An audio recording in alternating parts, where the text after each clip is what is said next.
Guess what time it is? What time is it? It's prime time. Hey, Andy, Oh do my. you have a song? Take it. What time is it?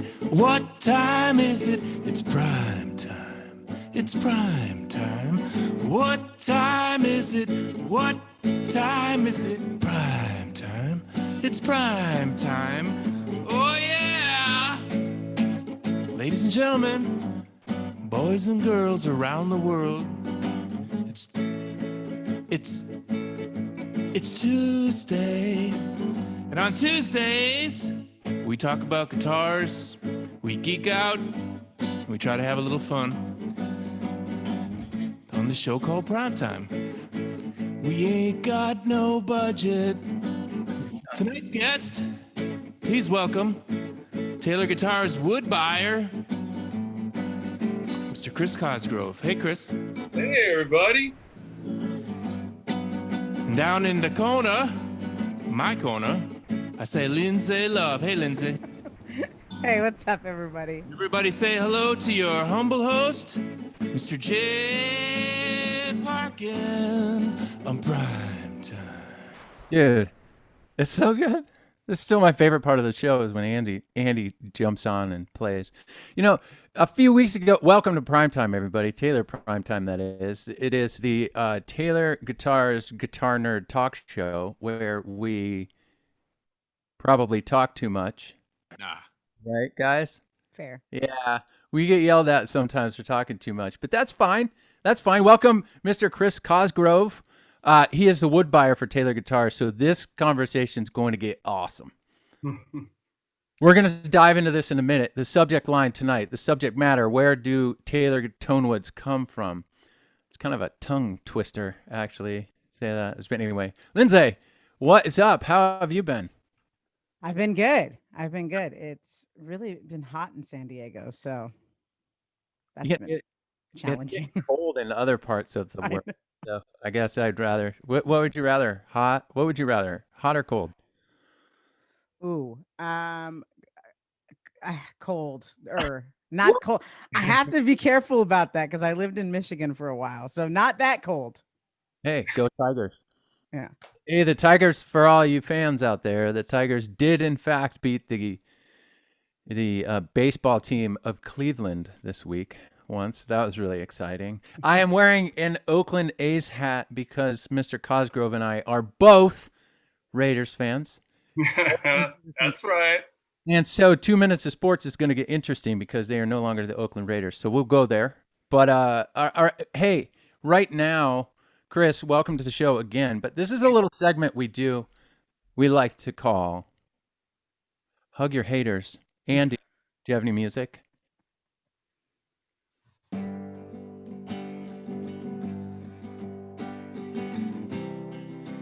Everybody needs a hug these days. Maybe now more than ever. Put your lighters in the air. I don't have one. Keep your hugs possibly virtual. Yeah. Please don't sneeze. Coughing to your elbow. Yes. Show the love. Show your love. Show non-hater love from at least 6 to 10 feet away.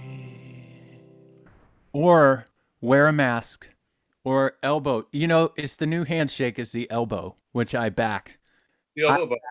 yeah, I back the elbow right now. It's fantastic. Andy, thank you for the music. Yes, we didn't get any hate this week, really. We did get, but right now we're showing some love, okay?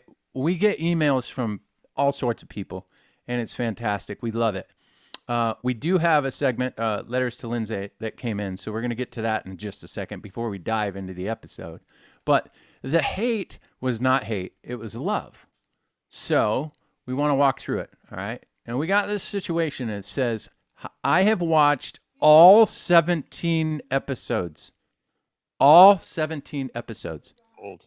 All right. So I watched all 17 episodes. This is the 18th episode. That means we've done 18 things, Andy. This is fantastic. Of Taylor Primetime. I really enjoy the show. On episode 17, lots of good information about guitar woods from Charlie Redden. We love Charlie. Was discussed. However, the question was asked about torrified wood, and it was not explained that well. It wasn't explained that well. I know it is a drying process to improve the tone and aging process, but it should be explained for people who may not know the nerdy guitar talk. Andy, do you want to help us out with this? I will try, Jay. All right, try. Torrefaction is the process of roasting wood to a certain temperature for a certain amount of time in an oxygen-free environment. And beyond that, I can't answer a whole lot of questions. But we, as well as other guitar manufacturers and I don't know, probably other instrument builders as well. I'm wondering like if people do drums or if they do other instruments, not sure. But it is a process that we used to help a guitar sound a little older than it is. And Andy Powers could nerd out on this question for at least 20 minutes, I'm pretty sure. And we'd have to stop him. But what I've heard him say is that it helps to kind of speed up the aging process. Everybody talks about, man, my old guitar sounds so good. It's because, you know, some of the byproducts that are in the wood when it's new have evaporated, have changed, have crystallized. Guitar is dried out. It's gotten used to vibrating. So basically, Andy says that a guitar that has a torrified top, which is where the part of the guitar that we bake and that we roast, will sound the same as a non-torrified top in 20 or 30 years. But out of the box, that one that has a torrified top is going to sound a little older and more aged. Aged? Aged. Aged? That's amazing. Thank you for that explanation. That's pretty much it. You know, he could go on, Andy Powers, that is. He could go on for a long time about it. In fact, I've heard him talk about it. So the next time, maybe we get him on for a rapid fire Q&A, we should ask that question again. So I'm going to mark that down here. Okay, letters to Lindsay. You want to go? Do you have any music for this? Uh-oh. Lindsay, he wrote a song. He wrote a song. Theme music? Yes. It's going to be so good. I got to get my cue up here. Okay, cue. There we go.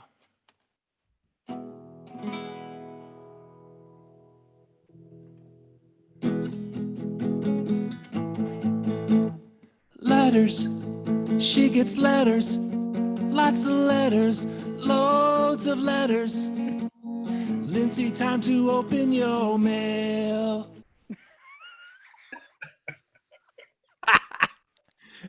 Oh, man, Andy, guess who's watching the show before we get to the letters? Guess who's watching the show? Sharpy's watching the show. Sharpy, all right. Sharpy's watching the show, and he said, hey, you may have a ghost behind you. Yeah, I do have an apparition. It's there. Oh, it's so good. I love it. Okay, Lindsay. Oh my gosh. Yes. You have the questions in front of you, but if you would like me to present the question, I will. You want me to do that? Yeah, that's funner. That's funner. I like this. Okay. I have a presentation series guitar. Hello, Lindsay. I have a presentation series guitar and need to clean the fretboard. I usually use a very light steel wool, then utilize, I love that word, utilize, the Taylor brand fretboard oil. I make sure to wipe off all the excess. My question is, will the process harm the abalone inlays that are so beautiful up and down the neck of the guitar? Yeah. Well, Bart, that is a great question. And everything you're doing is right. You're using the super fine steel wool, I'm assuming the 4-0 steel wool. You do that, you apply our linseed oil, and you're good. You're doing everything right. All right. Letters to Lindsay. We got one more. 3 questions. I might help you out with one of them because I know it. You might not know it, right? Right. 3 questions. I might not. Is the hi, Lindsay? The best part is they all say hi. Aw. Yeah. So Hi. John B says, "Hi, Lindsay. Is the Blacktop American Dream painted or stained?" Good question. And that was from John. Hi, John. The Blacktop American Dream is sprayed with 2 mils top coat. There you go. So Simple answer. it's almost like a paint. Paint. But it's really cool because if you look at it, because it's so thin, you can almost see the texture and the grain of the wood. It's really amazing. The next Gorgeous. question, this might have been answered or speculated on. Why is Taylor using D'Addario strings on the American Dream guitars rather than elixirs? I know. Play what you like. That was the best part. I can answer that. It was pretty easy. Those guitars were inspired. From when Bob and Kurt kind of started the company, right? Back when it was they, acquired the company or bought the company. It was for a little shop called the American Dream. And when COVID first happened, we needed to make some instruments that didn't really break the bank at the end of the day. And the D'Addario question is simple. That is the supply of strings we could get at the time. So the supply chain, which is a good topic we're about to talk about, the supply chain was hit pretty hard, right, from all over the place. And the answer there was a simple phone call. Hey, do you have any strings? We're making some new guitars, and that's how it happened. Yes, play what you like. And then the last question for letters to Lindsay. Do fresh strings on a V-braced guitar sound different the second day of playing? This is a nerdy question. Yeah, that is. Um, I I think any guitar that after you've played, and this is just my personal experience with playing, I feel like as they've kind of worn in after a day, stretched a little bit, they all sound better. And so I would say yes, They but sound different. They sound they better. sound different. I think they sound better. Yeah. That's amazing. All right. You want to dive into the subject? Hey, did I miss anything? Were we supposed to do anything else? We got to hug your haters out there. Okay, that was awesome. We got letters to Lindsay. That was awesome. Oh, I know what time it is. Chris Cosgrove. It's Hey, it's your turn to talk, Chris Cosgrove. I'm good. Yeah, I have a question. Chris Yes. Cosgrove is the wood buyer for Taylor Guitars. Some of you know I co-host the Taylor Guitars from the Factory podcast. So if you ever want to dig for the episode where Chris Cosgrove tells us some wild stories, that's a good place to start. And I hope we get just a little bit of that tonight. We are going to do some Q&A at the end of the episode. But as you can see, this 2-week stint of talking about supply chain and Tonewoods, it really interests us. It's very important, and it's almost like a wood buyer for Taylor Guitars is, I would say, like top 10 most nerdy people at Taylor Guitars, hands down, right? Like you're a wood buyer. All right. Let's ask the question. Chris Cosgrove, wood buyer at Taylor Guitars. What in the heck do you do? I have a very unique position at Taylor. We're actually an endangered species. There's only maybe 2 or 3 of us in the world right now. So protect us. I do a lot of the source reconnaissance, finding potential suppliers, checking out the reality and the legality. I do all the footwork for that. And then I bring in like Charlie Redden and Scott Paul, and we kind of put all those pieces together. I do the supplier training for particular materials that we need cut a particular way at a particular thickness. I also manage Taylor's wood inventory, includes all the parts that we use, 130 plus different parts and roughly 40 different species across the board. I also handle quality control between supplier and Taylor, and I do mill support. So if the mill department needs any support, I'm here to help in any way that I can. It's pretty amazing. So like you go so far into the supply chain, right? You work hand in hand, quite literally, with the suppliers of our Tonewood. Like, Yep. how has wood buying for acoustic guitars changed over the last, I mean, we started in 1974, so we hear Bob talk about, just going to the local wood store and Yeah. getting what he can get. But how is your job changed over the last, 20 years, maybe 30 Yeah. years? So, like Bob mentioned, we used to buy from lumber dealers, local lumber dealers, ones in the United States, on the East Coast, on the West Coast. And basically, you just call up and order what you want, and it would arrive at your door. You used it and moved on with your day. And then as things progressed, to be honest, nobody knew how serious illegal logging and the environment was being impacted back in the 80s, 90s. Nobody really knew the depth of it. As soon as it started becoming more noticeable, vocal, Bob really wanted to get down deeper. He wanted to see, because we really didn't know where our wood came from. We knew what country it came from, but we didn't know any of the traceability beyond that. So Bob really wanted to get down to it. And we started working at the origin, the country of origin, down with the suppliers. So we were direct sourcing. And that's a step we've made along the way with a majority of our suppliers now, for the transparency, the legality, and quality control as well. There's a lot of good aspects to direct sourcing. Well, it's kind of like, Andy, it's kind of like on the sales side, right? Like, Yeah. we worked with distributors all over the world for a very long time, and now bit by bit we're kind of starting to go into these different territories and sell direct. Um, I mean, that's kind of the same thing. Am I right? It's similar. Yeah, I think so. I think what Chris probably faces some of the same problems and challenges that we have in that system, is in that we are dealing with different cultures and different languages. And so you must see that all the time, Chris. It must take a while to build trust in a situation like that, when you're a white American dude showing up in some of those countries that you work in. Mhm. And how have you done that? I mean, are you working with the same customers that you've worked with? Working with the same supplier. So you work with a community or a supplier for a long enough period of time, you really begin a partnership.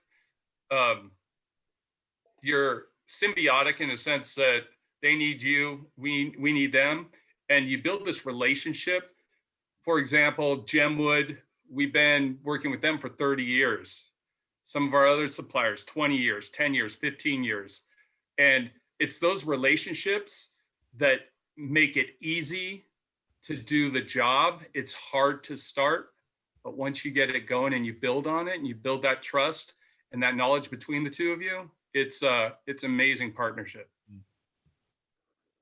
Yeah, that's amazing. When you were on the podcast, you told us some stories that were just amazing. So, like, can you give us a typical rundown of a trip when you're going to, I don't know, pick somewhere where you frequent, and what does that actually look like? I get it, right? You pack your bags and then you get to the airport, and then where do you go? So from the airport, when you land in whatever country you're going to, what happens? It varies per country, but for example, our Belize trips that we taken last year, we probably took about 8 of them. It's staying at a hotel somewhere, and then you drive for several hours out to the mill site. Um, in this particular situation, we met with the forestry department. So you spend 2 to 3 hours with the forestry department going over the legality and traceability of the product you're buying. And then you work with the community and you talk to them. So it took 3 months of doing that, probably twice a month going down there, to get to the point where we're actually ready to cut wood, where we've verified the legality, the traceability of the product. We've worked with the suppliers. So they've got their equipment up and running, and we start cutting wood. So that takes 3 months with a new supplier of going back and forth. It could take longer depending on what time of the year you start the process, because rainy season kind of shuts everything down.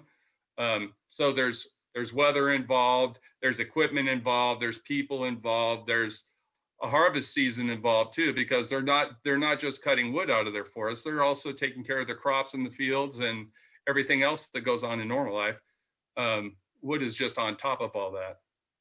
So in the end, you could end up taking a year before you see anything out of all that effort you put into it.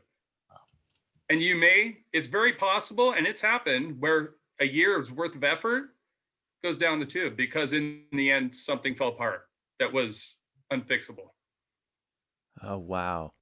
That's interesting. See, we learn something every new every day when we do the show. It's really interesting having people like yourselves on here.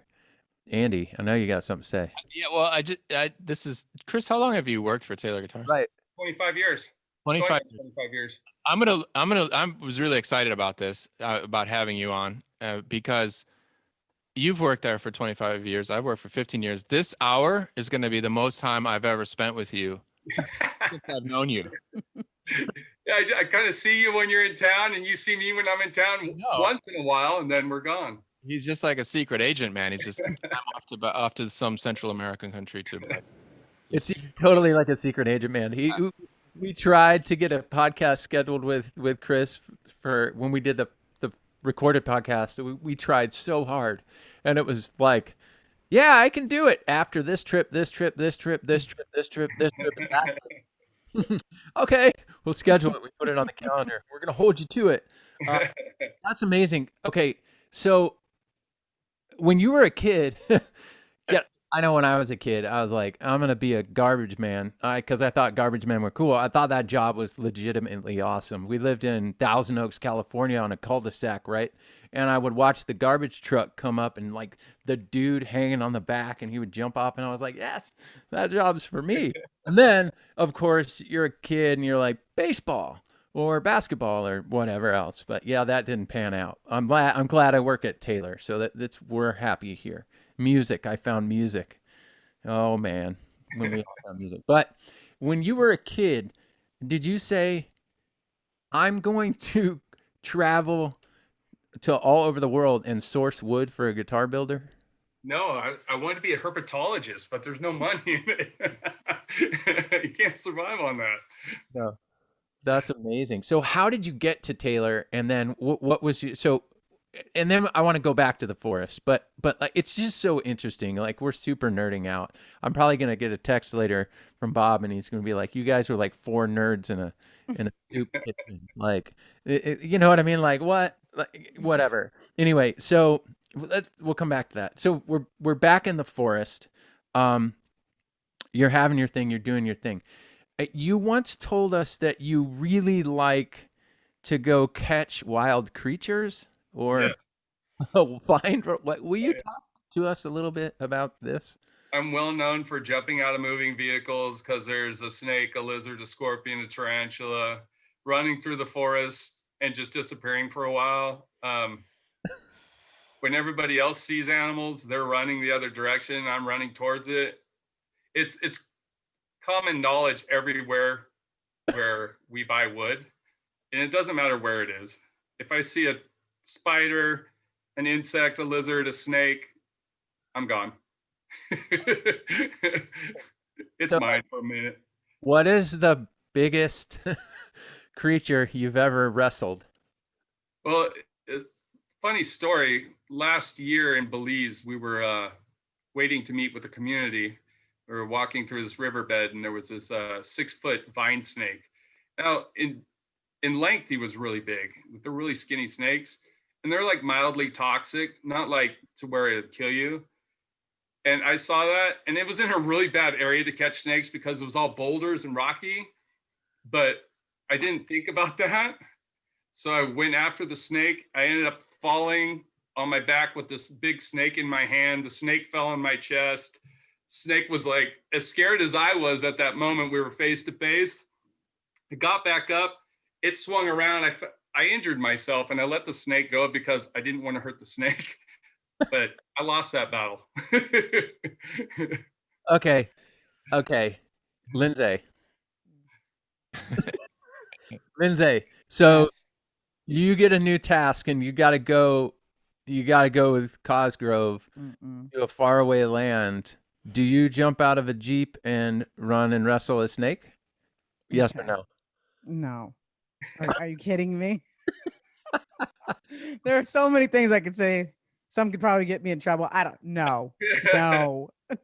It's only the initial landing that hurts. Everything after that, you're good. Is I'm it not. like a catch and release thing for you? Oh Like yeah, totally. it's okay.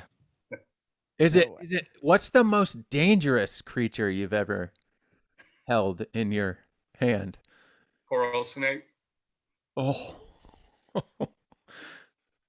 And where you just pick it up and you're like, do you talk to them or what? Well, the funny thing is like when you see the snake, there's like the saying that goes, red touches yellow, kill a fellow, yellow touches black, friend of Jack, right? And this is all in your brain. So you know whether it's a milk snake or a king snake. But right at the moment you see it, none of that comes together well. So you're like, I gotta be careful. I can't get bit because I don't remember which saying goes to what. So you just kind of be very careful and don't get bit. Wow. Okay, we'll get back to wood in a second. Four nerds in a mahogany shell. That's the best. Uh, Steve Irwin lives. He's my hero. That's a good one, right? He's your hero, Yeah. totally. Okay, so red and yellow kill a fellow. Oh man, this is getting gnarly. Snakes. Anyway, so this is a very interesting thing of what we have to do in order to go get wood. We do a little bit of pre-production when we have these primetime shows, and we were talking earlier about Bob Taylor. He's been asked a few times, what do you think, Bob, when you're standing in a guitar shop and you're looking at a guitar? Andy and I both did guitar retail, and you'll often be at retail and somebody be looking at a guitar on the wall and they will say, yeah, I don't like that one because it's got, bear claw, or it's got a really stripy fingerboard, or it's got a, this, that, or the other. What do you think when you see guitars that are complete and they're finished, Chris? I'm always looking for the pieces of wood that fall out of the norm. For example, when you look at the ebony fingerboards that have the smoky color, to me, that's the most beautiful of the ebony variety, right? Something that stands out that's unique, that shows the wood. I'm always trying to identify the species on the guitar, looking how it's cut, seeing how quarter sawn it is. So that's really kind of my thing where I'm looking at. And I do it all the time, like on TV, like anywhere I'm at where I see a piece of wood, I'm always trying to identify what it is. And wood's my thing. Wood's my thing. How many different pieces of wood can you identify? What's that? How many species of wood do you think you can identify?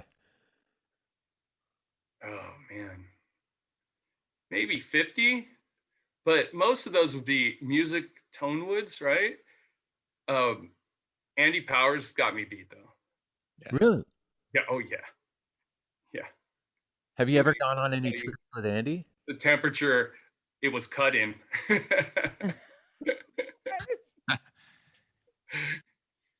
We could have a game show, Jay. Like I right, right. a big button. Yeah, I like this idea, and I think the only two contestants will be Andy Powers and Chris Cosgrove. That's amazing. So, of the places that you've gone,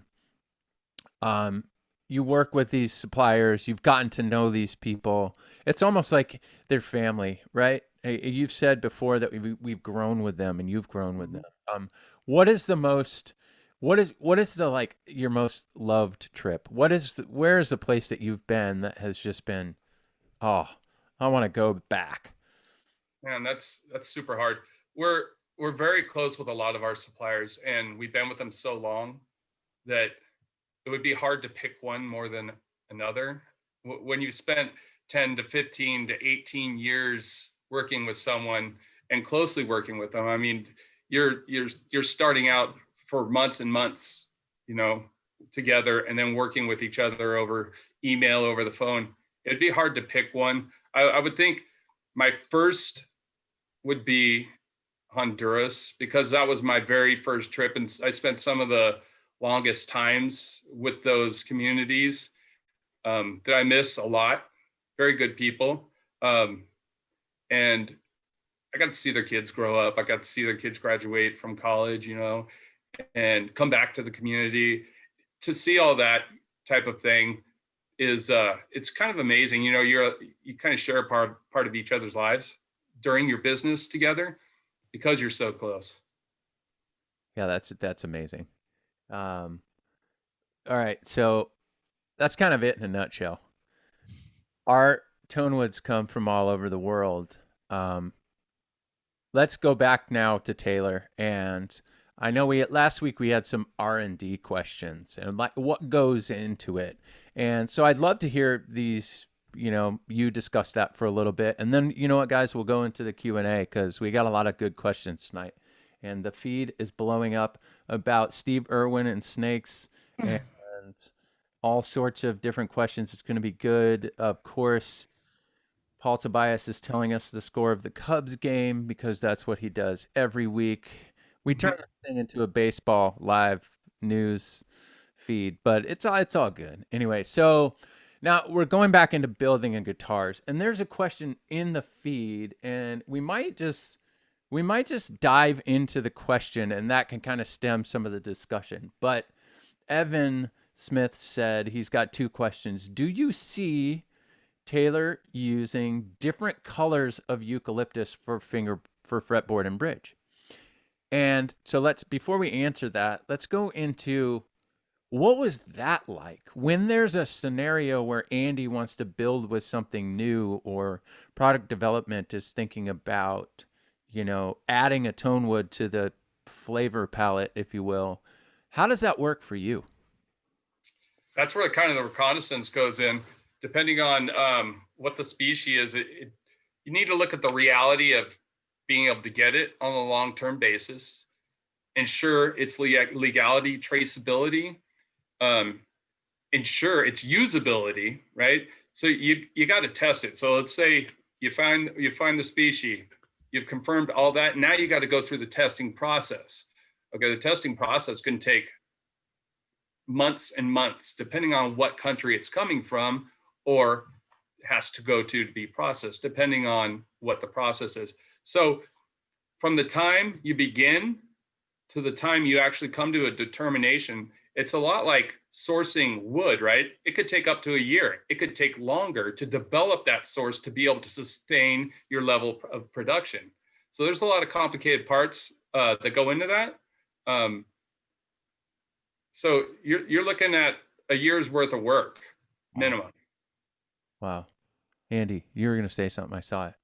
Well, it lines up with what last night we did a Ask Bob with our friends in Japan.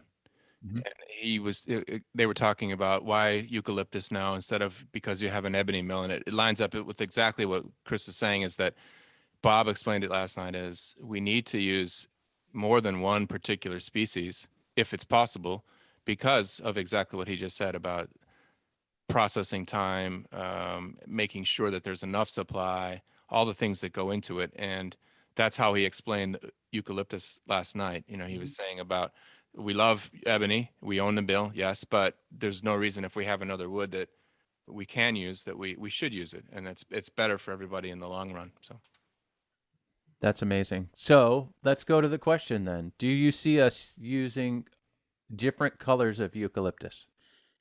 So there's subspecies, right? There would be different kinds. Yeah, there's different species of eucalyptus. I see its potential in the future for sure. It's all potential. It's all. Yeah, there's so many eucalypts out there, and eucalyptus is one of those that are highly available. And there are a lot of plantations of eucalyptus, a lot of street trees that are eucalyptus. So some of the urban woods, have some really good eucalypts in them, and so definite possibility. That's amazing.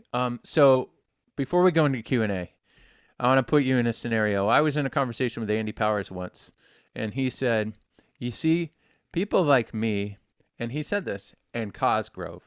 He said, people like me and Chris Cosgrove, when we look at a tree, he goes, it sounds kind of weird by me saying this, but we almost undress it into a guitar.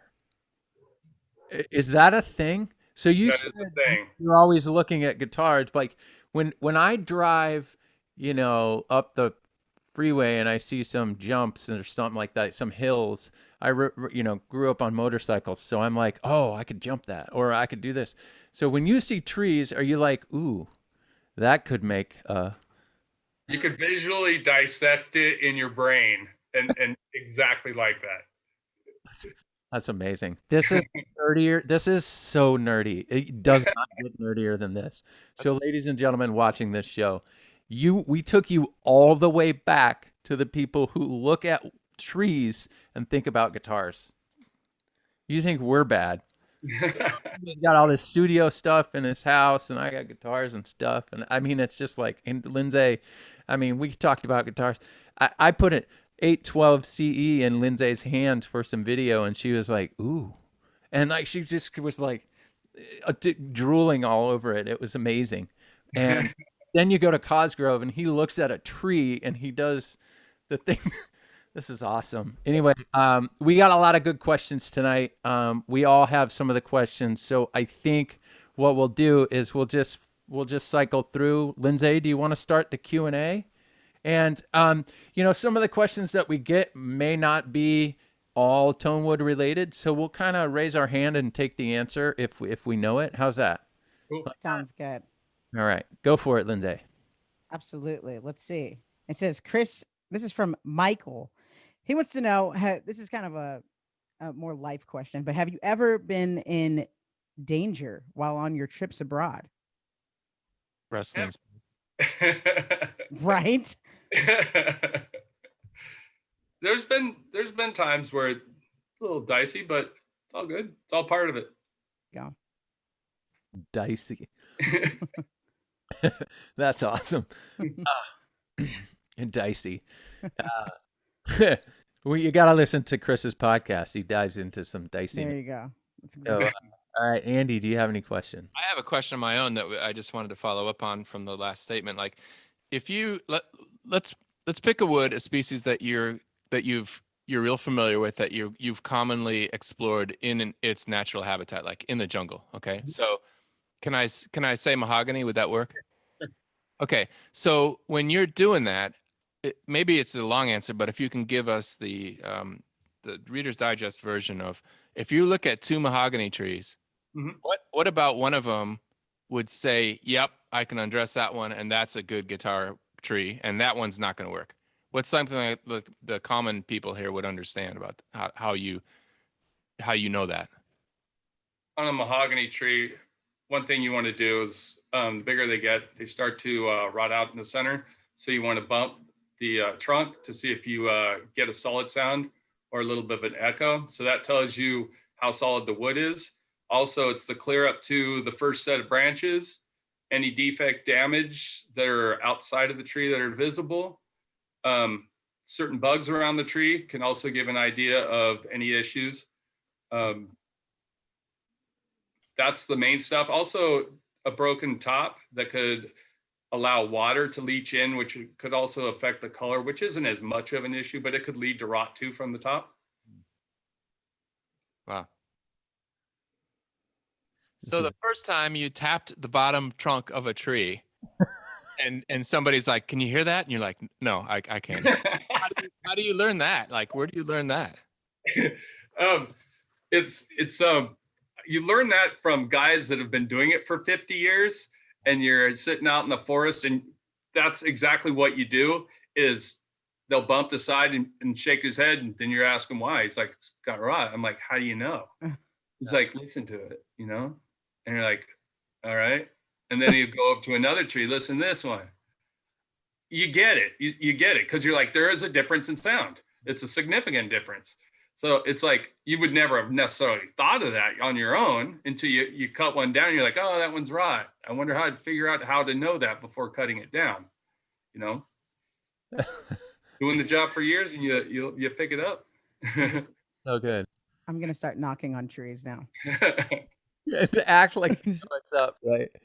It's like Sometimes I'll hear Andy just tapping on stuff, and I'm like, yeah, I hear that. In your head, yep, you're right, man. All right, so we got a couple of questions here from the here's a good question that was emailed in by Frank. You know what my favorite part about the questions that people email in? Can I just say this real quick? Is that they always say what guitar they own Mhm. or they list them. A couple of weeks ago, we got a guy who had like 16 Taylors. I'm like, you're a maniac. That was awesome. Anyway, this Frank says, I own a 710 CE, bought it in 2003.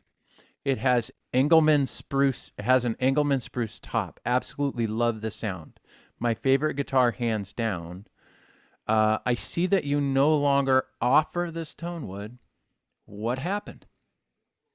We do offer it on a custom basis. Guitar quality Engelmann, it's harder to come by. And we're super picky about our Engelmann. Engelmann has a tendency to twist a lot while it's growing, which causes a lot of run out in the top, which gives it that dual color. When you see a guitar top with run out on it, you'll be able to look at it and you'll see like one side looks darker than the other. And it's really significant in Engelmann. So because it's so hard to come by, we can't generate enough of it for a consistent level. We still offer it as a custom option, I do believe, because we still do carry it in small amounts. Awesome. We Lindsay, do. got one? And Yeah. at times we offer it on LTD guitars as well when we find some that we like. Yeah. The classes Yep. are- I do. Got a questions from Jag Productions. They want to know, have we ever tested plantation trees like apple trees to build bridges?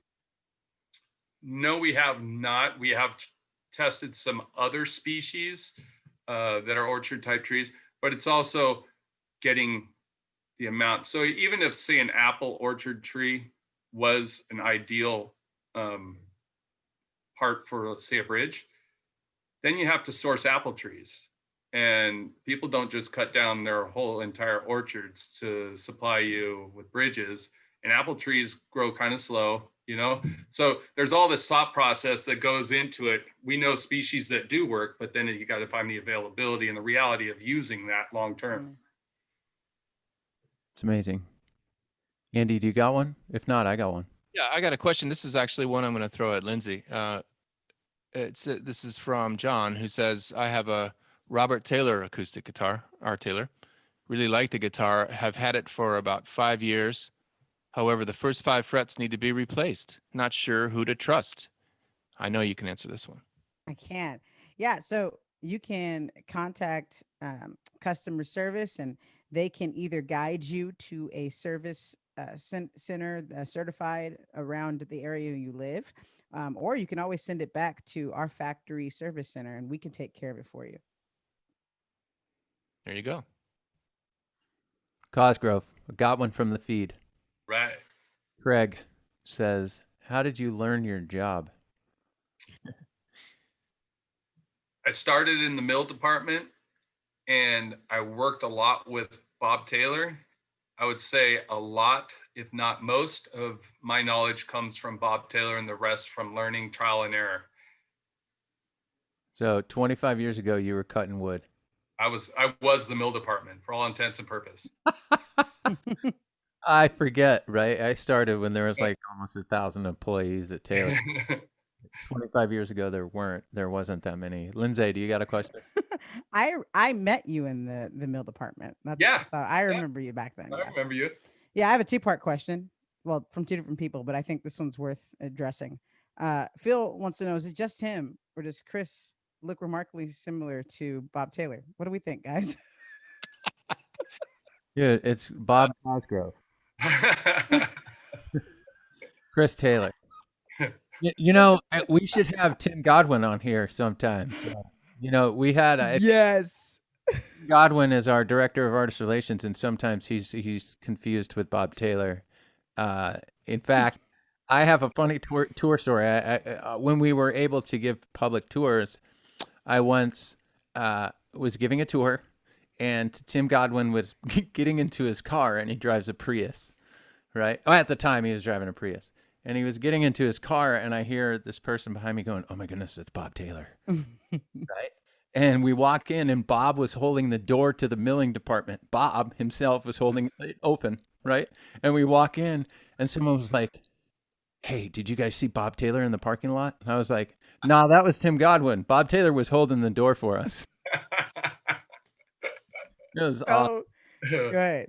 Uh, I have a real question. Like Bob Taylor, but the amount of festivities coming off of his shirt, I don't think that Bob has apparel to match that sort of festiveness. no, you're in the forest, aren't you? Straight up festive. Almost blinding me right now. It's like melting my computer screen. So good. So good. All right. Second question from Evan Smith. He says walnut is one of his favorite tone woods, and we do use it on our layer wood options for the 100 series, and it is a solid option for limited and customs. Is walnut considered a more expensive or rare tone wood? It can be considered a rare tone wood, especially when you get in the higher colors and the higher figures of your claros and your Bastogne. It can be considered one of the higher valued tone woods. Amazing. That's amazing. I love these questions. I also am thinking about, I had a Sharpie moment right there. I was thinking about Sharpie's got some of the best tour stories ever. Maybe we should have him come back and tell one of like these Bob moments. Oh, it's so good. Anyway, all right. Yeah, Sharpie, you're out there. We see you. You're watching. So we got a 5-part question from an email. And how about we rifle through these questions real quick? Cool. From Robert Hansen. Chris, do you have to drop a tree before you can determine whether it's suitable instrument grade wood? No, you do not. Again, undressing the tree and knocking on the bottom of it like Lindsay does. Yes. Are all tonewood logs quarter sawn for stability? Preferably they are. However, some species have limitations in their dimensions, which require to be able to use them to add a little riff sawn in there. Some of your cocobolas, some of your Dalbergia species will be a little smaller trees in general. So you end up having a little riff sawn out to the outside edge of the guitar. But because the stability of the wood or the hardness of the wood, you don't get that weakness that you would on, say, a flat sawn mahogany. It's interesting. Third question. Does the age of the tree, i.e. age of its heartwood, correlate to its resonance or tap frequency? So take... That was a nerdy question. Yeah, that was a nerdy question. It can, but however, if you look at a 50-year-old mahogany tree in Fiji versus a 50-year-old mahogany tree in Guatemala, you'll see a significant size difference. So your growth rings will be farther apart in a faster growing tree like in Fiji, whereas in natural forest, it grows a lot slower. So you have a little tighter growth rings. So ideally, tighter growth rings give it a little bit better or a lot better sound. Amazing. And the last one. Wait, no, this is the fourth one. Is the wood kiln dried at sawn thickness or when band sawn or planned for tone woods? We kiln dry our woods in various thicknesses. Our necks are kiln dried thicker, somewhere around an inch, where our tops, backs, and sides are somewhere around a little bit fatter, like 3/16 of an inch. Yeah. So it varies for the part, you know, but it's almost always when we kiln dry, it's in part form, not lumber form. Okay, interesting. Do Chinese manufacturers follow the same regulations and practices as Taylor or U.S. manufacturers? Let me read it again. Do Chinese manufacturers follow the same regulations and practices as Taylor and other U.S. manufacturers? Andy, would you like to answer that one?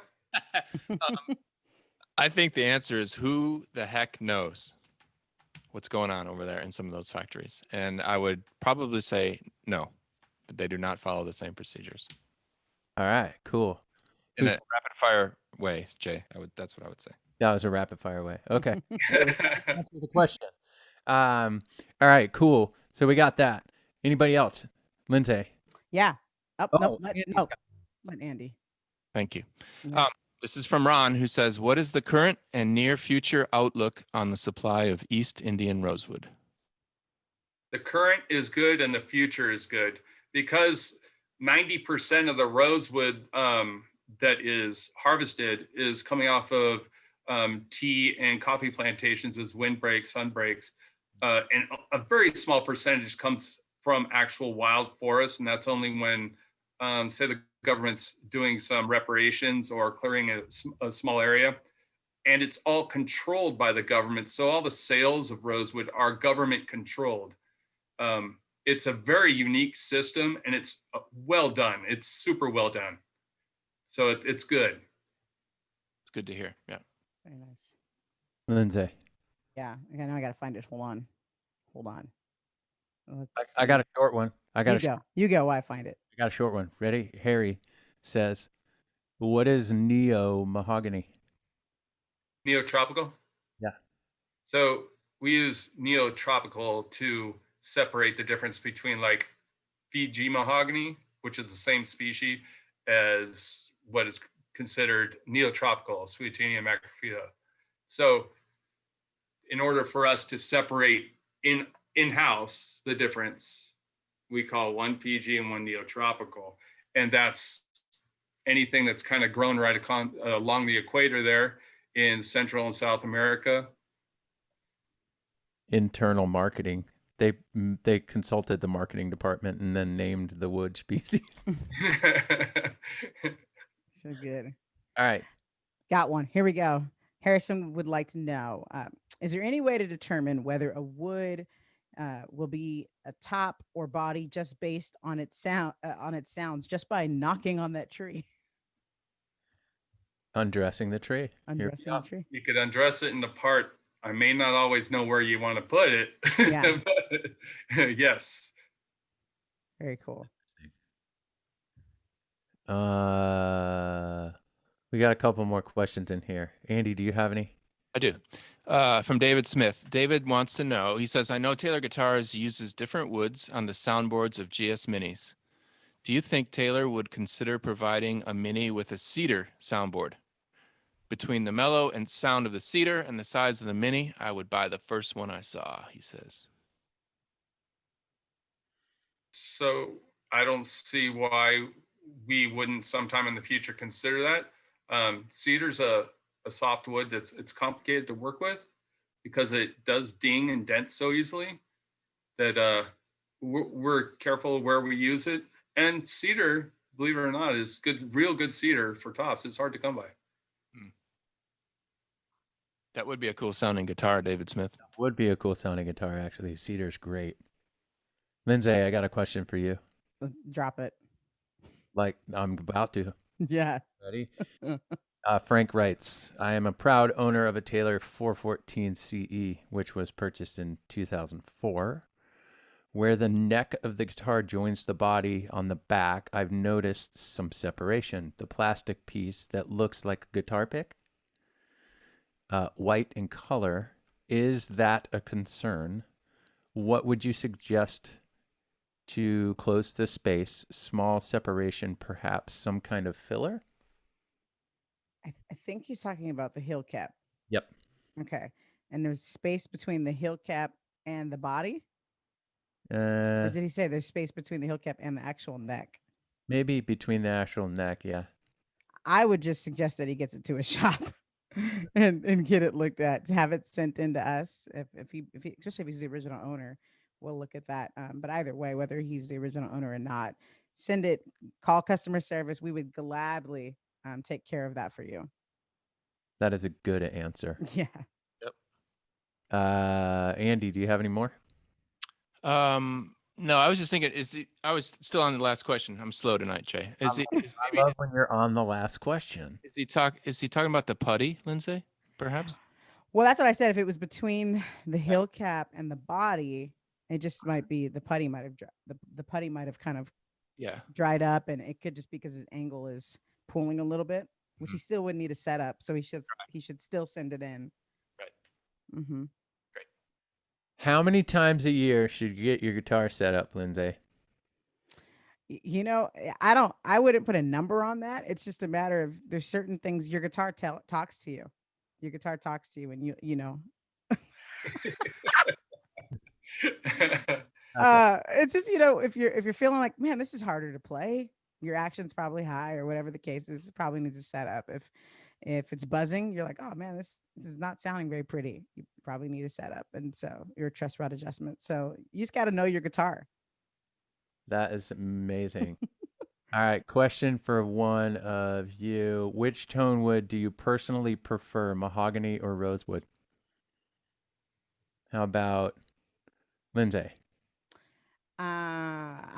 It's tough because I used to say rosewood, but I've really kind of come around to mahogany.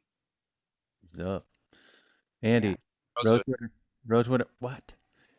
So you're more on the dry side. You're more on the little wet side. I get it. Cosgrove, what's your favorite? Mahogany. Yeah. You? Battle. Builder's Edition 517. Yeah. Throwing that out there. That's what brought me over. I was like the 517. Whew.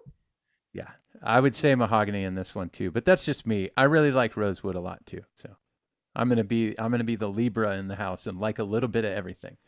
All right. You know what time it is? Whoa, we got so many questions. We don't get to answer all the questions, but ladies and gentlemen, we got a big trivia tonight. We're not going to get to that question until the next couple of segments that we do. We're going to wrap up this Q&A, but we are giving away another one of these signs behind me tonight. We got one trivia question, but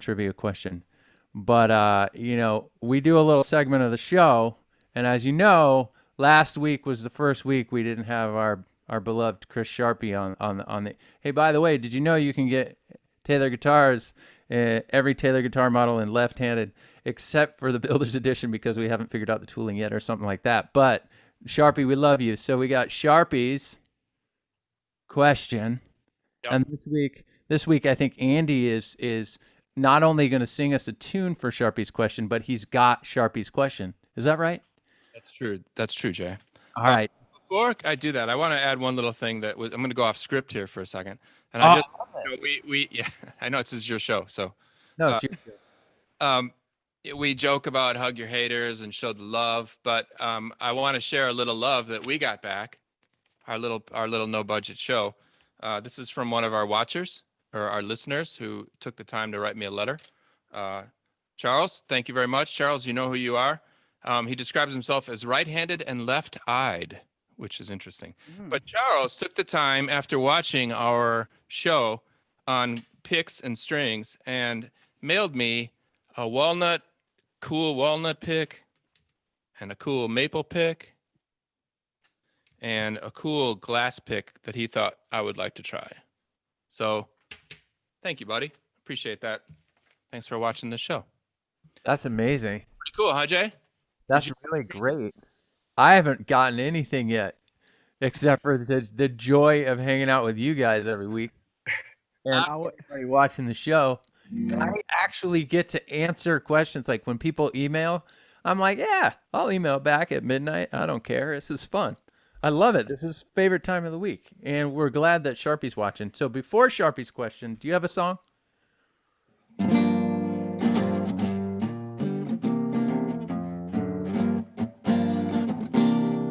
In memory of our brother, we keep this bit alive. Still call it Sharpy's question. Tonight I will strive to ask a decent Sharpy's question. By the way, Fantastic. before you start, this Sharpy is left-handed. Okay.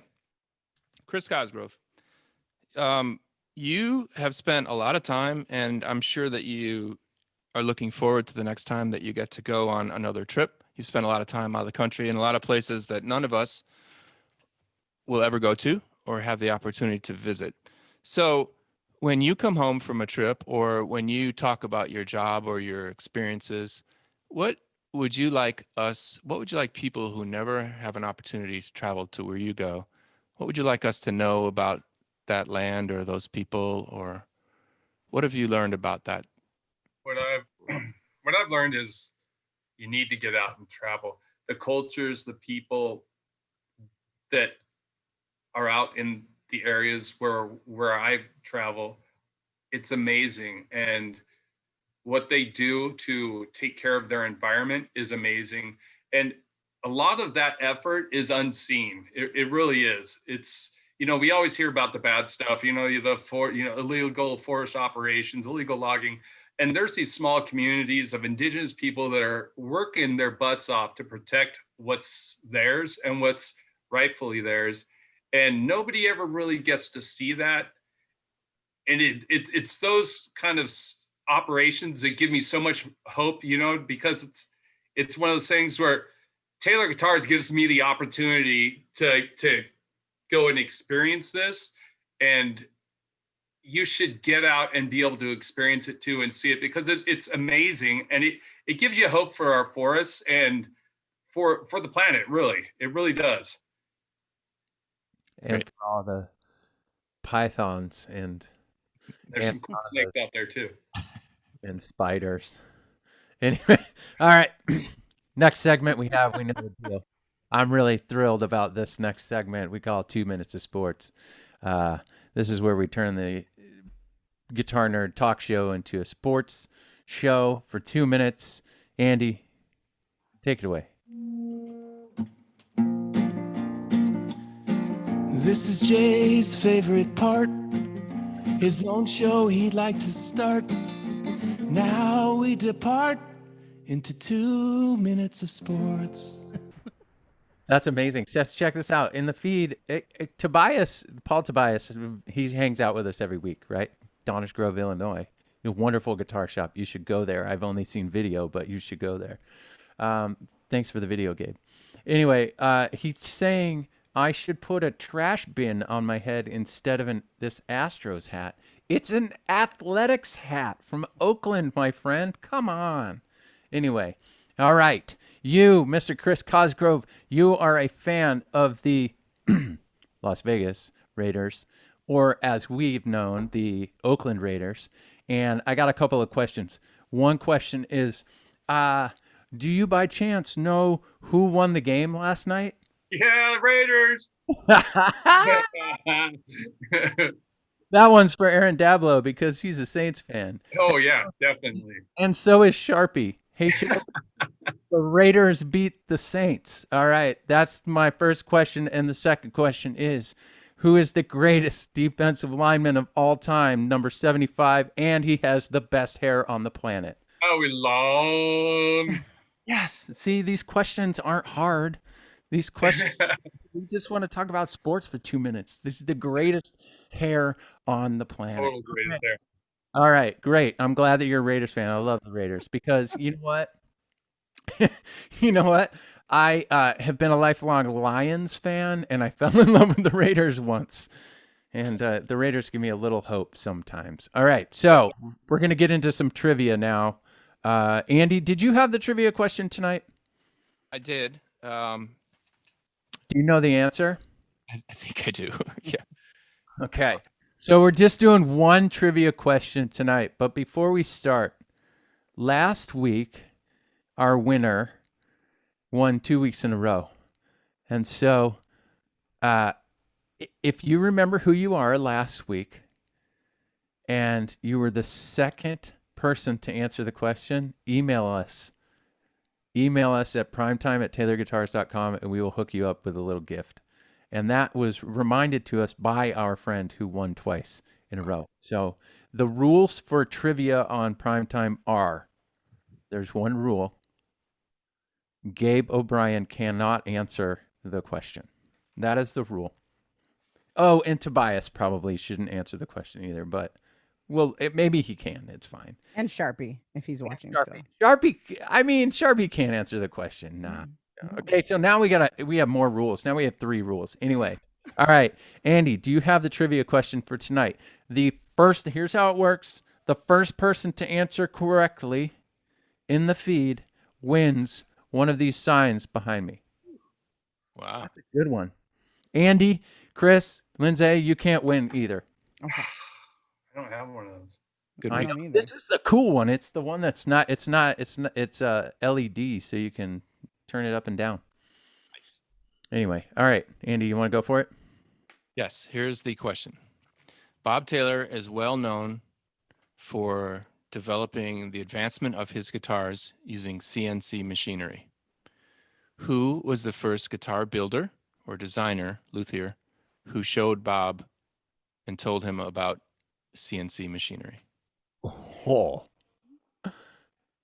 We may have to open this one up to Gabe. This is going to be a very tough one. This is going to be a tough one. This is why. Who was the first person? Tobias answers 1974. 1974. This is awesome. And it's awkward, Chris, because there's a delay. Right. And I'm not playing the lick either. I'm not playing the... You're not doing the Jeopardy. No, I'm not doing a Jeopardy theme tonight. I'll have to imagine it. Tobias, dang it, I know this. Oh, who was the first person? Somebody knows it. We may have to throw some hints out there. I'm gonna be shocked if somebody gets this. Hmm. I'm just watching the answers roll in. It's so good. It's so good. Oh man, Dur, dur, dur, dur.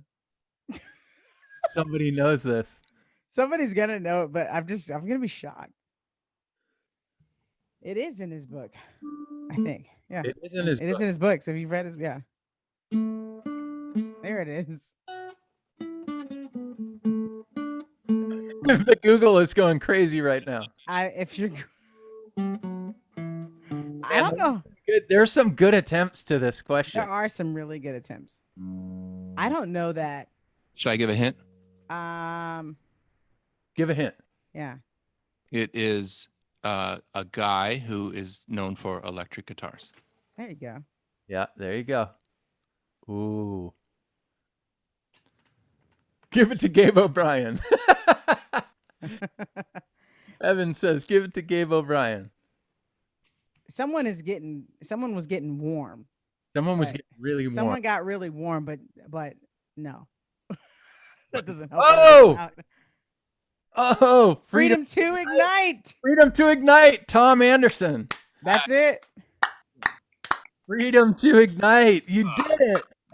Oh man. That is so great. Freedom to ignite. I don't know your name, but email us at primetime@taylorguitars.com and we will get one of these guys in the mail for you. Chris Cosgrove, it has been amazing. It's always great to hang out with you. You love this company and what you do so much. It just bleeds through. We appreciate you because we have a lot of good guitar wood, and that really excites us. So it's always fun when we get to trap you, that's kind of what we did. We kind of put a net on you and put a cage around you and kept you here so that we could get you on Primetime. It's been a thrill. This is so good. That was a great That question. was a great question. That was so good. Very worthy for that sign. Huh? Worthy of that sign. Worthy of the sign. Totally worthy of that sign. Yeah, I had to yeah. give a really hard question for this. Gabe wanted so badly to answer it because he was sitting there. He's probably blowing up my phone. I know it. Gabe knows everything about Taylor. He knows more about Taylor than Bob knows about Taylor, but I love him. Anyway, this is great. It's been awesome. Thank you so much, Chris. Next week's show is a surprise. So you're going to have Thanks to for come out. having me on, everyone. I hope everybody enjoyed it. I did. Thank you so much, Chris. We learned so much from you all the time. It's been awesome. Where does Taylor get its Tonewood? Well, that guy goes and gets it for us. Lindsay, it's always a pleasure hanging out with you. Always. Next week, I think we're gonna make you play a little guitar too. Show people some practice tips. She is a pro, and it is awesome. So we're gonna learn some from Lindsay, and then Andy, as always, my friend, you're smart. You're an excellent songwriter. You're Yes. a killer guitar player. One handsome devil. Take it away, Andy.